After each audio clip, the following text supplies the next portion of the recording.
ಹೋಗುವಾಗ ಅವಳಿಗೆ ಇಬ್ಬರು ಯುವಕರ ಹೆಜ್ಜೆ ಸಪ್ಪಳ ಕೇಳಿಸಿತ್ತು. ಅವಳು ತನ್ನ ರಾಮನೇ ಬಂದರೆಂದು ಹೊರಗೆ ಹೋಗಿ ನೋಡಿದಾಗ ಅಲ್ಲಿ ಸಾಕ್ಷಾತ್ ಶ್ರೀರಾಮ ನಿಂತಿದ್ದಾರೆ. ಅವಳ ಹೃದಯ ನಡುಗಿತು, ಕಣ್ಣಿನಲ್ಲಿ ಆನಂದ ಬಾಷ್ಪ ಬಂದಿತ್ತು.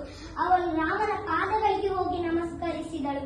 ಅವಳು ಹೇಳಿದಳು, ಸ್ವಾಮಿ, ನಾನು ಪಾಪಿ, ಅಶುದ್ಧೆ, ಆದರೆ ನಿಮ್ಮ ಭಕ್ತಿ ಎಂದು ಹೇಳಿದಳು. ರಾಮ ಹೇಳಿದನು, ನೀನು ಪವಿತ್ರ ಮನಸ್ಸಿನವಳಾಗಿದ್ದೀಯ, ಅದು ಆ ದೇವರಿಗೆ ಸಾಕು ಎಂದು ಹೇಳಿದನು. ಶಬರಿ ಅವರನ್ನು ಹೊರಗೆ ಕರೆದುಕೊಂಡು ಹೋಗಿ ಕುಳ್ಳಿರಿಸಿ ಒಂದು ಬುಟ್ಟಿ ತುಂಬಾ ಹಣ್ಣುಗಳನ್ನು ತಂದು ಕೊಟ್ಟಳು.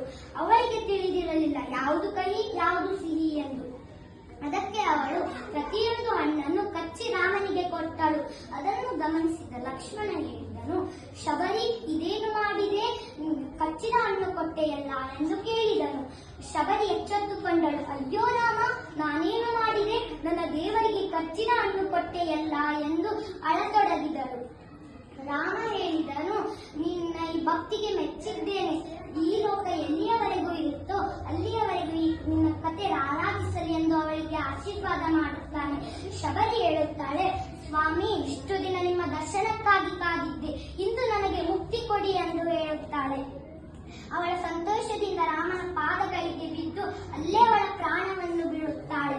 ಶಬರಿಯ ಭಕ್ತಿ ರಾಮನ ಪಾದಗಳಲ್ಲಿ